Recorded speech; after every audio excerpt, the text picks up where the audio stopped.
I'm Svetoslav from Boys BG and I'm speaking with Andy Zauer, Senshi legend, kickbox legend and a winner of 2 times of K1 Max Grand Prix. Okay? Yeah, exactly. Yeah.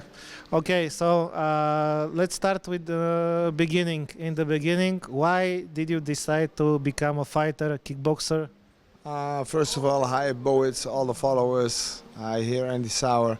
The reason I started kickboxing was because my dad pushed me. Somehow I can't remember a lot, but to be honest, I knew the reason that I wanted to be more powerful on the streets, or not more powerful, more having more security and more self discipline, and also, of course, confident enough on the streets. So that's why he went with me to the gym without knowing of telling my mom that I was going to the gym. So after 2 weeks we told my mom and she wouldn't agree, but that was the reason and that's the story. I was 7 years old, so like everybody can imagine, I cannot remember that much, but I know the story. That's the story. Okay, yeah, because you're from the Netherlands and the number one sport probably there is football. It is, and to be truly, I'm a football fan. Like my son is playing at a professional soccer club, and I like to do it, and I like that my son is doing it too. He's also living my dream a little bit. Next to the dream of the martial arts, I had a dream to be a football player, and he's living my dream. Okay, so which is your team? My team in the Netherlands is Ajax, Amsterdam. Okay, yeah, I remember from some interviews that I have listened that you are from Ajax and Albert is from another team. No, Albert's always provoking me, annoying me. He doesn't like football at all. So, yeah, he's just pushing me to the limits with that. But I don't mind if he. You know what? There's a story. The city I'm from and his city I'm from, they have both second division clubs, and they don't match each other. So it's a little bit like. Hooligan style opponents. Yeah. Okay, and what is the special thing about the Dutch kickboxing? Here in Senshi we have 4 Dutchmen, great kickboxers. So and Netherlands is not so big, and in the same time you have great kickboxers. It's really crazy, of course. People have mentioned in the past what the reason was why we were so good, the Dutch kickboxers. But I think there are several reasons, and I think that the reason was that when I was young, we had a lot of events for smaller kids. We fought on the heads, like for example in the south of Europe or something. You know, they don't allow you to fight on the head. Nowadays in the Netherlands too, they have the rule that you cannot fight unless you have a certain level or status to do that. So we could perform a lot, and of course our first, I wouldn't say ancestors, but more likely the first ones who went to Japan from karate, they took the Japanese kickboxing from, and of course from Thailand also. So there went a lot of prominent people. They went to Thailand and Japan, and they took over all these styles and make it the Dutch style. And yeah, the Dutch style, you know, we have Sammy, we have Albert, we have Ernesto, we have me, the Dutch ones, and we cannot compare each other because, you know, we are lightweights and 2 heavyweights, 2 lightweights, and me and Albert are a little bit different. I like to box, but he likes to box more. He's more powerful, a lot of pressure. I can adapt a little bit more. I use my hands and kicks and knees. I think me and Ernesto are a little bit similar, and Albert and Sammy is a little bit more different than us. But yeah, as you can see, if you can imagine that we have a lot of different styles, but the Dutch way of kickboxing is putting a lot of pressure, combining good boxing with kicks, especially low kicks. But you know, it's changed. It's involved in the time, and I think we're still strong enough. But I think we've been a great example for the rest of the world. So you see the rest of the world growed up a lot too, you know, in the last decennia. So I think we are Dutch, the Netherlands. We were one of the top leading fighters in the past, and the examples for the rest of the world. Yeah. And nowadays you have Rico Verhoeven also. Yeah, we have the heavyweight Rico Verhoeven, of course. He's a 10 years undefeated champion. He did a great job for all of us, but also especially for the Netherlands, because in our time we didn't got that I wouldn't say advantage, but we didn't got the attention and not the respect from the regular people in Holland. And thanks to Rico, he took it all over. The layers of the human being, the maatschappij, how do you call it? The society, So everybody knows kickboxing right now in the Netherlands. Yeah. So have you thought about a different career? I mean, boxing, you have more money, and you're a skilled boxer also. So have you thought about it?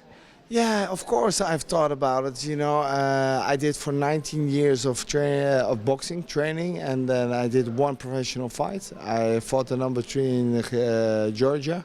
I was really happy with that, but the main reason and the main goal, but also to make a living, I went on kickboxing because boxing at the time was really, I wouldn't say bad or big. In the Netherlands, I couldn't make money of it, like 3 or 4 numbers. That's not equal to the things we need to make a living. And then I started when I was 33, around that time, to 32. I went to MMA for a couple of years, so I stopped doing kickboxing, and I went on with MMA. And I was diverse in that way. I tried to adapt. I wanted to be athletic. I wanted to challenge myself in the past. And yeah, to be honest, MMA was my most beautiful, most precious memory that I have from the adult brain to learn something new, and MMA was really nice. It was a nice period. Unless I didn't won that much, I won less than the half, I won 2 fights out of 3, but I've gained so much experience of it. I fought the best in the world. I was a wrestler, Olympic wrestler. I fought a former UFC fighter. At my second fight, I fought a UFC fighter with 24 professional MMA fights, 11 professional fights in UFC. I fought him. I challenged him. So I wouldn't say I'm a pussy. I think I'm a real warrior. Yeah. Okay, and we're having the Senshi Grand Prix. 75 kilos, just a few days on Senshi 30. So what does it take to win a Grand Prix?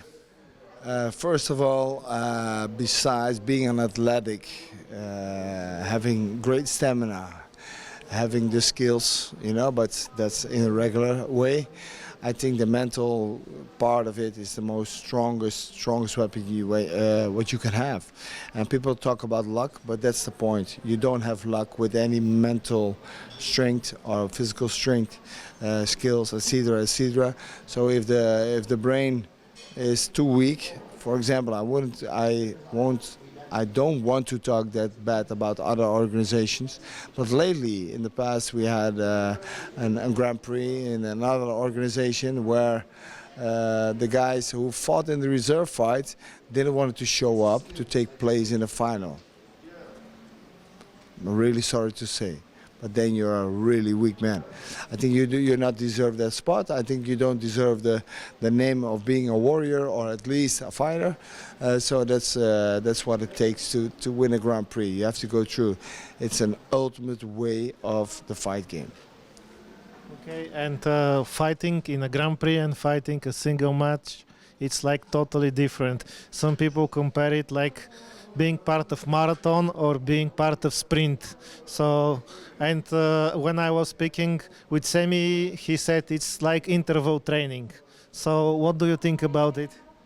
Yeah, I think the sprint and the marathon difference is a little bit too easy, but from black to white, you can say it is like this.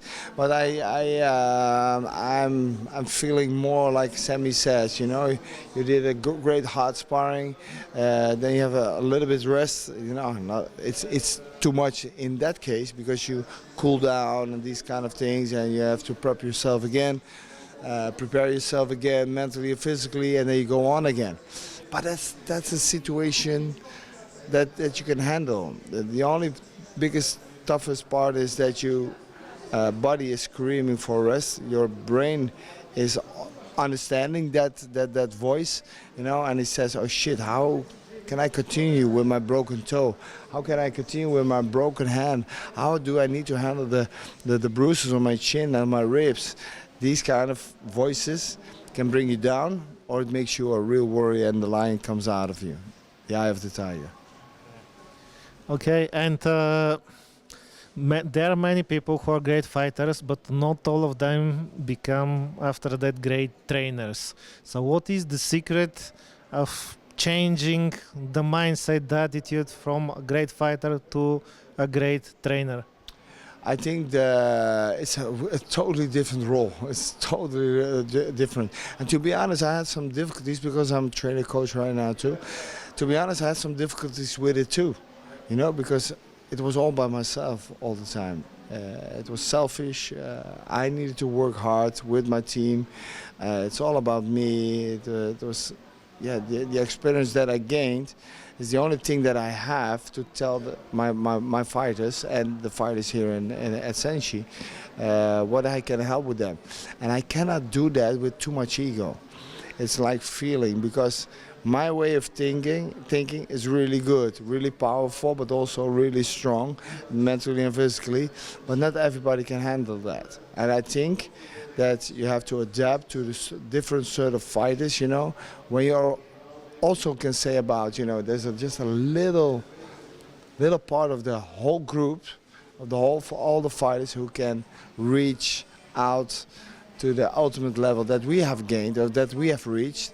But that's the story. That's where you have to put in your energy on the right spot, coaching on the right spot with the right words, and you know, not everybody is the same fighter, you know, so you need to adapt like I did too in the fight. In my career, I adapt a lot against boxers, fighters. For example, Albert was a guy who pushed a lot of pressure from the beginning, you know, and I was just the different one, you know. I needed to feel, I needed to adapt, I needed to feel his power, his strengths, and things like that, you know. And I think that with that, I have a lot of experience. But then again, I learned from Albert, from Sammy, from all these guys. I learned so much, and I think just to stop the conversation with this subject, I think as a fighter you wear a white belt and you can reach out to the black belt, or you can make the black belt. And I think in a training situation you always need to be a white belt. With your open mind, you can absorb a lot, and you can help a lot of people with that. I think that's the point. That's the truly the strongest weapon you can have as a coach. And yeah, I have to ask you about Albert, of course. So, Albert, of course, take us back. okay, so you have like 2 fights. So 1 win for you, 1 for him. Yeah. So have you thought about a third game, like which will settle finally who is a better fighter? Yeah. Now the question for you, for the people at home or the people who are watching this video, what do you think? Do we need a third fight of us? We are already at the 4th level. In the 4th level, that means that we are in the group of 40. I'm 43. The man over here next to me is 45. What do you think, guys? Do we need to fight a third time for a trilogy, or do you think, hey, these old bastards, it's enough? Up to you. Okay, yeah, that's a good question, $1 million question, I believe. So we will see and hope that there will be a third fight. Okay, so a little bit about Senshi. How did you start to work with Senshi? To be honest, Albert I've talked to Adrian, our right hand, the matchmaker of Senshi. They have asked him, hey Andy, do you know, would you like to that we talk to Andy to join the team, to be a member of Senshi, and he agreed, and so that happened, and that's why I got involved as the latest and also the last one who joined the whole team of Senshi. And Senshi is different. It's not just a fighting organization, it's not just a promotion, but also it trains its own fighters. No, there's no other organization in the Paris, or probably maybe I cannot look into the future, but for now there's no one who is doing this, providing, giving the youngsters, the new talents, all the martial arts lovers. They give the opportunity to train with us, to get a better skill set, to be a better coach for them, because we also have a lot of coaches involved, the fighters, that way of bringing everybody together, a society, and to build up fighters who has enough talent to grow up as a professional. That's something truly magical, because it's never been it never happened, and that's what I can say, that I'm already surprised with that when I hear from it, but now I'm involved, and I'm so happy with that. One final question: who is going to win the Grand Prix? There's always, I'm listening also to Albert, and to be honest, I was in our time, I was that one too. I was a dark horse, the one who nobody expected that I would win. So I truly doesn't think who is gonna win, but I always think the underdog has a big chance to win. Okay. But who is the underdog? That's the next question. Maybe you can make a poll of it. I will. Okay, so thank you very much. It was great talking with you. You're welcome. Thank you. Thanks a lot.